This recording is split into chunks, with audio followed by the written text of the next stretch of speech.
இவ்வளவு பெருந்தலைவர்களோட பயணிச்சிருக்கீங்க. ஏதாவது உங்களுக்கு ஒரு சுவையான சுவாரஸ்யமான நினைவுகள் இருந்தால்? அன்னை இந்திரா காந்தியை மதுரையில் தான் பெரிய கலவரம் அம்மா மறிச்சு.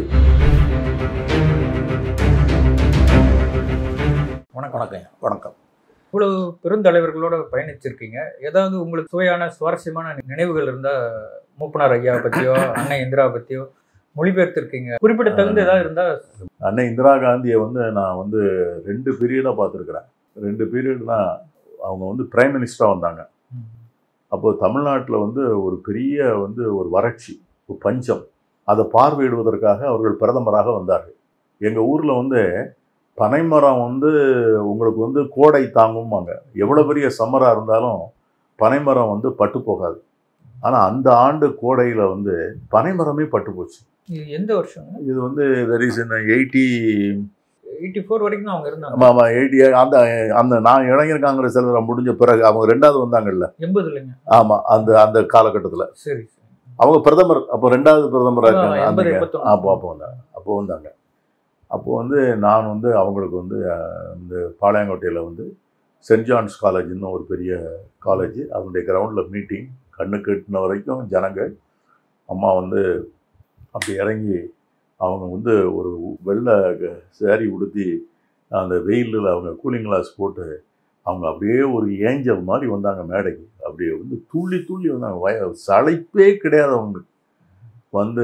ஏன்னாங்க அவங்கள பார்த்தே ஒரு பரவசம்னு வச்சிங்களேன். மொழிபெயர்த்தோம். அப்போ அந்த ஸ்டேஜுக்கு பின்னால் எல்லா ஏற்பாடும். அதான் நான் முதல் முறையாக பார்க்குறேன். ஏன்னா பிரதமருக்கு எப்படி கூட்டம் ஏற்பாடு பண்ணணுங்கிறதுக்கு ஒரு ப்ளூ புக்குன்னு ஒரு புக்கு உண்டு. அந்த புக்கில் உள்ள அரேஞ்ச்மெண்ட்ஸ் பூரா பண்ணியிருக்கணும். பின்னால் அவங்களுக்கு உள்ள இளநீர், சாப்பாடு, எல்லாம் டாய்லெட்டு, போக்குவரத்து எல்லாம் கன்ஸ்ட்ரக்ட் பண்ணி ரெடியாக இருக்குது. என்ன கேட்டாலும் அங்கே அவைலபிள். அதுக்கு ஒரு பெரிய டீம் உட்காந்து பண்ணியிருக்காங்க. அம்மா அதெல்லாம் அவங்க பேசினாங்க. உடனே அடுத்த கூட்டத்துக்கு உடனே ஹெலிகாப்டரில் புறப்பட்டு போயிட்டாங்க. அது நான் மொழிபெயர்த்தேன், அதை பார்த்தேன். அது ஒரு கட்டம். 2வது, அம்மா திருநெல்வேலிக்கு தலைவர் மூப்பனார் கூட்டு வராங்க.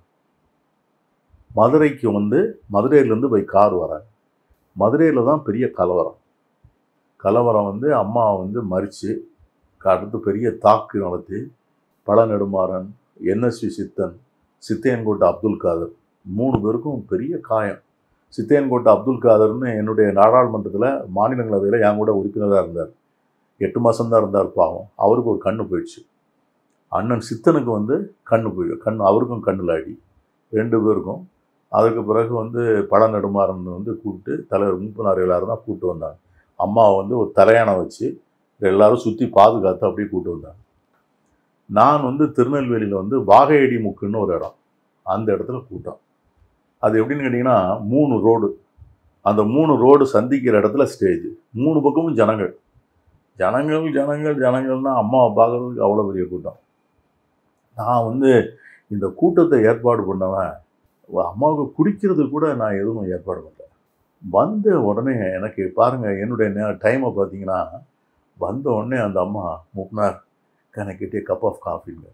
எனக்கு தலைவர் என்னை பார்த்தார். எனக்கு ஒன்றுமே ஓடலை. நான் காஃபி பண்ணவும் இல்லை.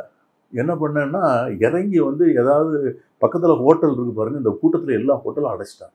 கடைசியில் பார்த்தீங்கன்னா, இந்த தள்ளு வண்டி இருக்குது பார்த்தீங்களா, இந்த சைக்கிளில் வச்சு தள்ளுவான்ல, அவன் ஒரு சின்ன ஸ்டவ்வை வச்சு ஒரு பானையை வச்சு 4 டம்ளர் போட்டு காஃபி வச்சுருப்பான் பாருங்கள். அந்த டம்ளரில் அவன் காஃபி, அந்த டம்ளரே அந்த கிளாஸே பார்த்தீங்கன்னா கருப்பாக தான் இருந்துச்சு.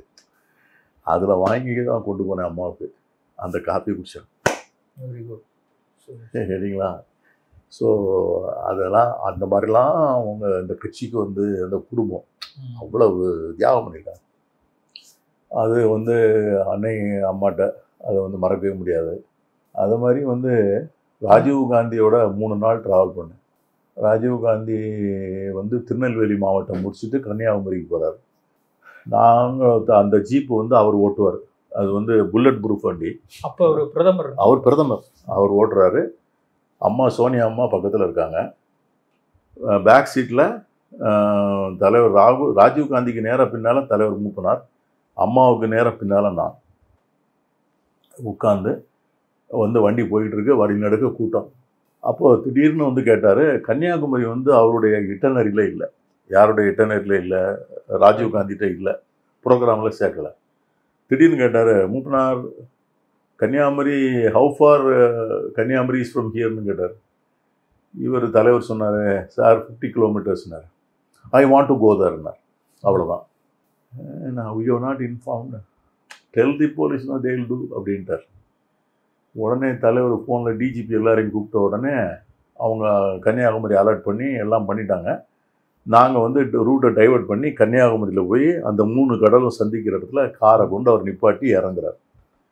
போலீஸ்காரன் வந்து பீச்சில் ஒரு ஆள் இல்லை, அவ்வளோ பேரையும் வந்து ரிமூவ் பண்ணி சானிடைஸ் பண்ணிட்டாங்க. இவர் இறங்கினார். இறங்கி கம் சோனியா அப்படின்னாரு. உடனே அந்த அம்மா இறங்கினாங்க, கையை பிடிச்சாங்க. 2 பேரும் இவர் பேண்ட்டை அந்த பைஜாமாவை மடக்கி விட்டுட்டு அந்த மணலில் செருப்பை கழட்டி காலை ஷூவை கழட்டி இங்கே போட்டுட்டு கடலில் போய் நினைக்க போகிறாரு. முக்கடலுக்கு உள்ளே போயில இறங்குறாரு. அதனால் ஷூவை கழட்டி காரில் போட்டுட்டு 2 பேரும் நடந்து போகிறாங்க. பின்னால் போப்பா கோ அப்படின்னு சொன்னார். நான் பின்னால் போனேன். 2 பேரும் பேசிக்கிட்டே போகிறாங்க. அங்கே ஒரு ஓல்டு லேடி, ஒரு கிழவி, ஒரு 75-80 வயசு இருக்கும்.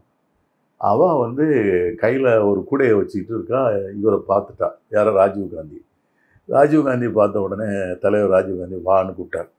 போனேன். கையில் வச்சுருக்கா கடலை பருப்பு, நல்கடலை பருப்பு விற்றுட்டு இருக்கிறா. உடனே என்கிட்ட கேட்டார், வாட் இஸ் திஸ்னார். பீனட் சார் அப்படின்னா. Come on get 2 பாக்கெட்ஸ்னார். உடனே போட்டு 2 பாக்கெட்டு வாங்கி கொடுத்தேன். இது அவள் கொடுத்துட்டு பாருங்கள், அந்த பொண்ணு அழுதுகிட்டே இருக்கா, கண்ணீராக வந்து. அப்போது அவர் என்கிட்ட கேட்டார் ராஜீவ் காந்தி, ஒய் ஷி வீப்ஸ்ன்னு கேட்டார். ஏன் அழுறாங்க? அந்த அம்மா சொன்னா பாருங்க, ஏம்மா நீ ஏன் அழுறன்னு கேட்குறாருமா தலைவர். ஐயா உன் ரோசாப்பூ காலு இந்த வெயிலில் வேகுது அப்படின்னு சொல்லிட்டு அவர் அப்படி எவ்வளோ கட்டி பிடிச்சிட்டு. ஸோ பெரிய அதுதான் உள்ளபடிய பெரிய அனுபவங்கள் தான் அது. எனக்கு எப்போ வந்து ரொம்ப மனசில் பட்டுச்சுன்னா, அந்த கால் இருக்குது பார்த்தீங்களா, அந்த காலை வச்சு தான் வந்து அவருன்னு அடையாளம் பார்த்தது கடைசியில். ஸோ அதெல்லாம் வந்து ஒரு இது. அது மாதிரி எல்லா தலைவர்கிட்டையும், தலைவர் மூப்பனார்கிட்ட, தலைவர் காமராஜ்கிட்ட, பெரிய காமராஜ்லாம் பார்த்தீங்கன்னா அப்படிப்பட்ட தலைவர்லாம் வந்து பார்க்கவே முடியாது. அவ்வளோ சிம்பிள் டு த கோர், ரொம்ப சிம்பிள் லைஃப். தலைவர் மூப்பனார் மிகப்பெரிய பணக்காரர்னு சொல்லுவாங்க. அவர் வந்து பெரிய பண்ணையார். ஆனால் அவரை மாதிரியும் வந்து சிம்பிளாக வாழ்ந்தவங்களாம் கிடையாது. பிரைம் மினிஸ்டருக்கு அவர் பேர் ஓடிக்கிட்டு இருக்கு. நான் டெல்லியில் அவர் கூட இருக்கேன். மூப்பனார் தான் பிரைம் மினிஸ்டரு பேசிகிட்டு இருக்காங்கன்னு. வீடு முன்னால் பார்த்தீங்கன்னா ஒரு 300 வண்டி, மீடியா வண்டி இருக்குது.